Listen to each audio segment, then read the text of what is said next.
Anies Baswedan dengan nilai A. Sementara Prabowo amin, Ganjar amin.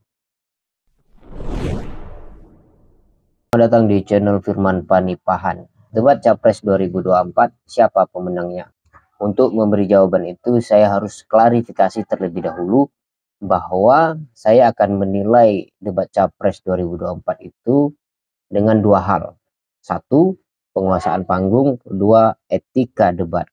Nah, dua hal ini akan saya jelaskan, kemudian di akhir akan saya beritahu siapa pemenangnya. Atau juga Anda juga akan bisa menilai sendiri, tidak mesti sama dengan jawaban saya. Oke, pertama dalam penguasaan panggung. Penguasaan panggung itu paling tidak ada tiga hal yang harus menjadi penilaian pokok. Satu, manajemen waktu. Kedua, retorika. Dan ketiga adalah argumentasi. Dari ketiga capres, baik itu dari capres nomor urut 1 Anies Baswedan, nomor urut 2 Prabowo Subianto, dan nomor urut 3 Ganjar Pranowo. Secara umum, ketiga capres ini adalah penguasa panggung. Semuanya adalah macan panggung. Itu terlihat bagaimana retorika mereka menjawab pertanyaan panelis. Namun, kita bisa menilai itu dari argumentasi juga. Ada beberapa capres di antara ketiga capres itu yang argumentasinya terlihat tidak tegas gitu. Nah, itu juga termasuk dalam penilaian penguasaan panggung. Kalau seseorang menjawab pertanyaan, kemudian pertanyaan itu tidak satset, kata Ganjar gitu misalnya, istilah Ganjar ya, satset, tidak langsung tegas pada inti persoalan, maka pendengar akan malas. Jadi itu indikasi dia tidak menguasai panggung. Kedua, soal manajemen waktu. Manajemen waktu juga terlihat buruk ya dari ketiga capres itu. Khususnya kedua capres, nomor urut 2, nomor urut 3 itu. Oke, saya akan kasih nilai terlebih dahulu. Pertama, manajemen waktu itu berkaitan dengan bagaimana menguasai waktu, memanfaatkan waktu yang dikasih. Misalkan panelis memberi pertanyaan, kemudian dia jawab dalam waktu 2 menit yang sudah disediakan. Gitu. Kemudian ada waktu yang dikasih oleh panelis untuk membalas argumentasi lawan dengan 1 menit. Kemudian menjawab argumentasi itu dengan 1 menit. Nah, kalau saya melihat dari awal sampai akhir ya, setiap pertanyaan dari panelis diajukan kepada ketiga capres, maka ada ketidakmampuan capres yang menguasai waktu itu, memanfaatkan waktu. Misalkan itu sangat terlihat kepada Prabowo Subianto dan Ganjar Pranowo. Ganjar Pranowo misalnya dikasih waktu 2 menit, tapi ada satu waktu dia hanya menjawabnya hanya menggunakan 1 menit saja. Prabowo Subianto juga begitu, bahkan dia berkali-kali mengatakan cukup, cukup gitu. Dan dia pernah mengatakan 1 kali, buat apa lama-lama, sudah cukup gitu. Artinya memang dia kehabisan argumentasi. Dari situ aja kita lihat ada keguguban, ada gugup di situ.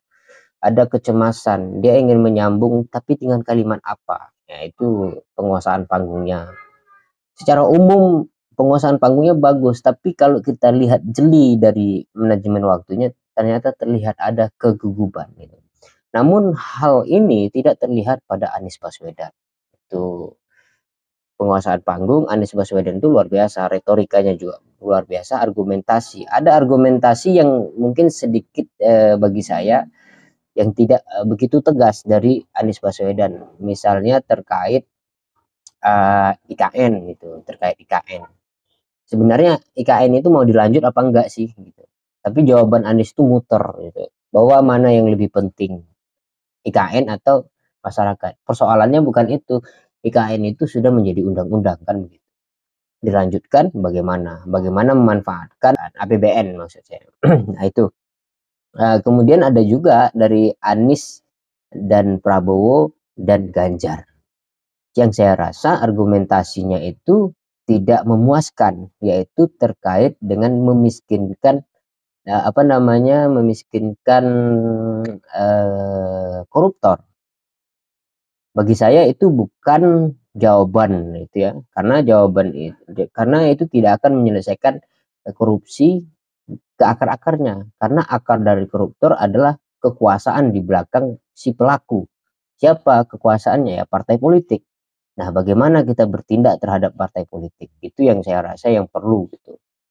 Nah, namun itu nanti di segmen selanjutnya bisalah diklarifikasi silakan, atau di panggung-panggung lain itu bagaimana sikap oleh capres terhadap partai politik yang memiliki kekuasaan penuh terhadap pelaku korupsi, itu saya rasa. Nah, mereka minus di dalam hal itu ya, semuanya sama itu. Tapi di kedua hal, di manajemen waktu, retorika dan argumentasi, Anies unggul, saya kasih nilai A. Sementara Prabowo dan Ganjar saya kasih nilai amin, amin ya.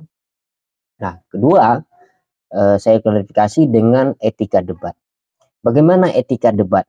Etika debat itu ada 3 hal yang paling tidak terlihat ya. Itu etika, namanya etika itu kita melihat bagaimana merespon, bagaimana gimmick, bagaimana kesesuaian jawaban.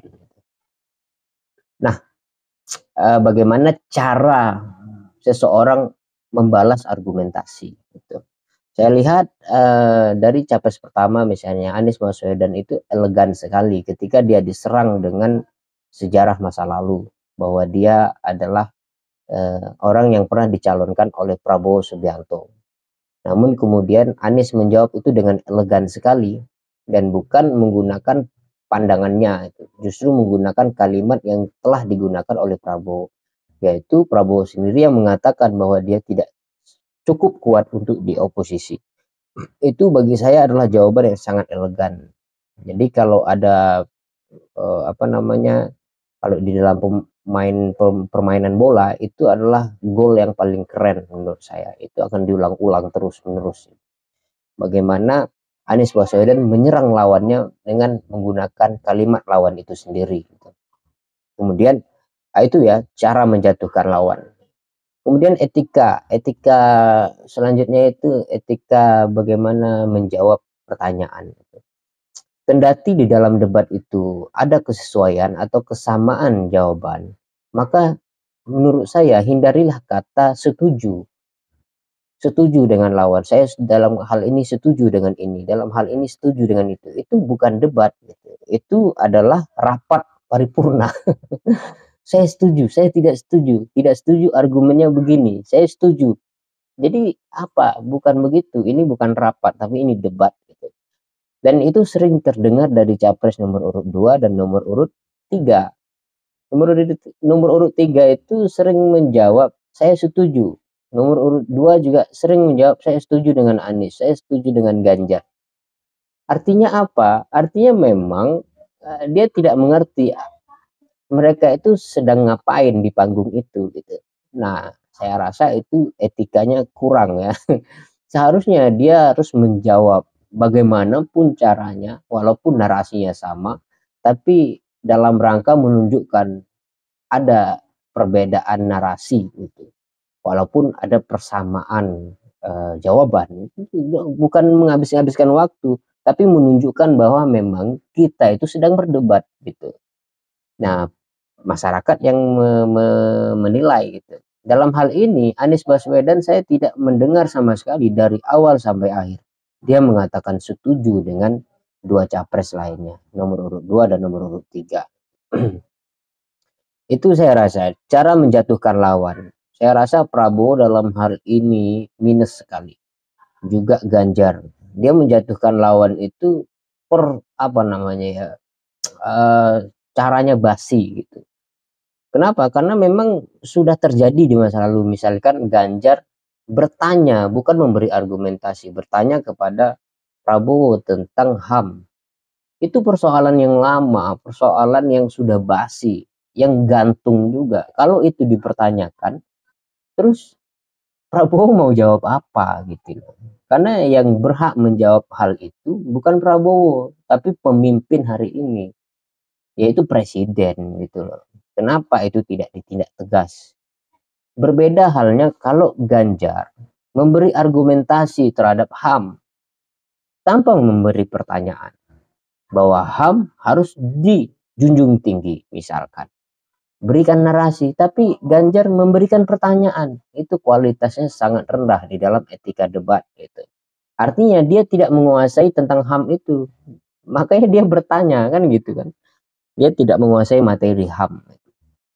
Selanjutnya adalah gimmick ya, gimmick.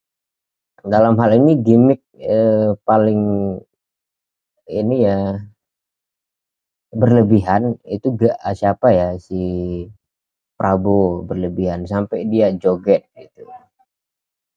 Tapi dalam hal itu tidak melanggar apa ya, etika menurut saya, tidak melanggar etika, tapi menjadi penilaian di dalam etika debat.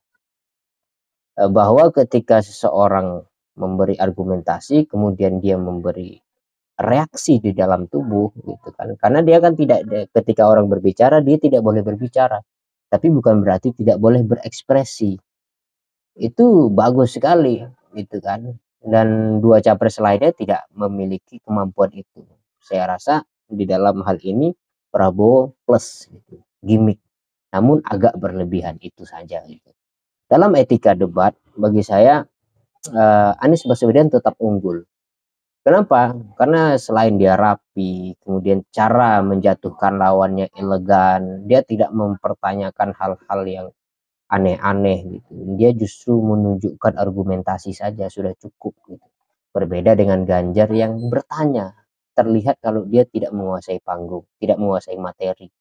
Begitu juga Prabowo, kebanyakan setuju dan tidak setuju, setuju. Itu bukan debat yang baik. Jadi dalam hal ini, etika debat ini juga saya kasih nilai A terhadap Anies, amin terhadap Prabowo, amin terhadap Ganjar Pranowo.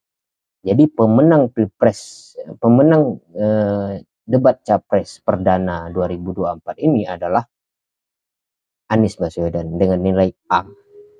Sementara Prabowo amin, Ganjar amin. A, amin, amin. Saya rasa itu yang dapat saya sampaikan.